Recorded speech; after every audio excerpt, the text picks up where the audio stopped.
Hey there, Granite Staters. Lisa Beaudoin from Strategies for Disability Equity.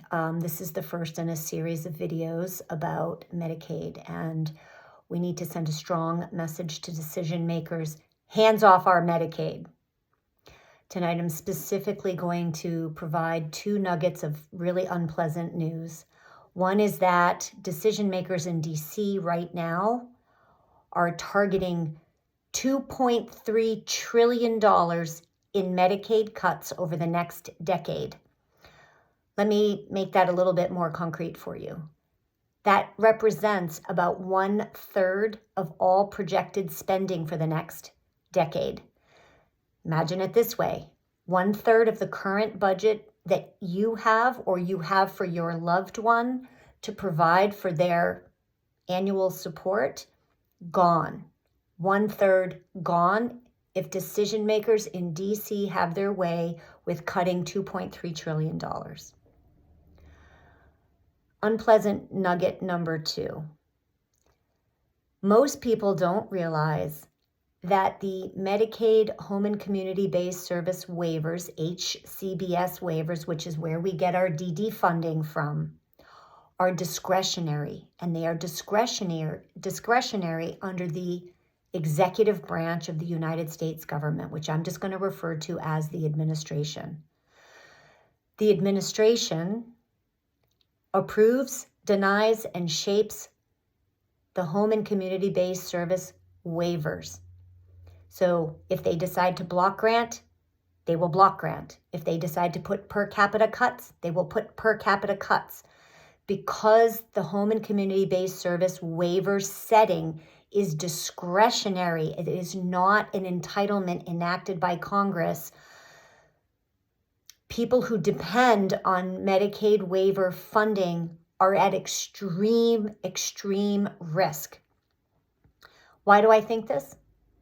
Well, I think this because last week, a certain elected official said that people with intellectual disabilities and many people with different kinds of disabilities were at fault for causing a plane crash in Washington, D.C. So there has been a maligning of the disability community. Lawmakers are talking about cutting Medicaid, and we know that DOGE is in the Center for Medicaid Services right now, CMS, Center for Medicaid Medicare Services, and they are carefully scrutinizing. They say it's for fraud,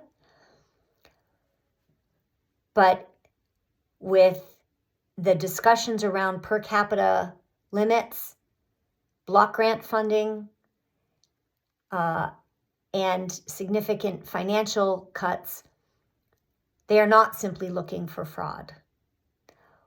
So those are unpleasant pieces of news. What are we going to do? We are going to mobilize. We are going to join other campaigns in other states. We're going to join national efforts. And here in New Hampshire, we are going to get loud and get active and get engaged. We are going to mobilize. I mentioned earlier that we're going to have a planning meeting on actions we can take. We got to stop talking to ourselves about how worried we are, and we have to stop waiting for someone else to step up and lead. We are going to lead. We are going to take charge of what we can do here in New Hampshire to influence our state level decision makers and what we can do to contribute to the national dialogue. And we're going to start that conversation on Tuesday, the 18th of February at 7 p.m. Get to the link and sign up to get the Zoom link. Thanks for listening. And we can make a difference. We can protect Medicaid. We can send a strong message, hands off our Medicaid. Thanks, and look for the next video.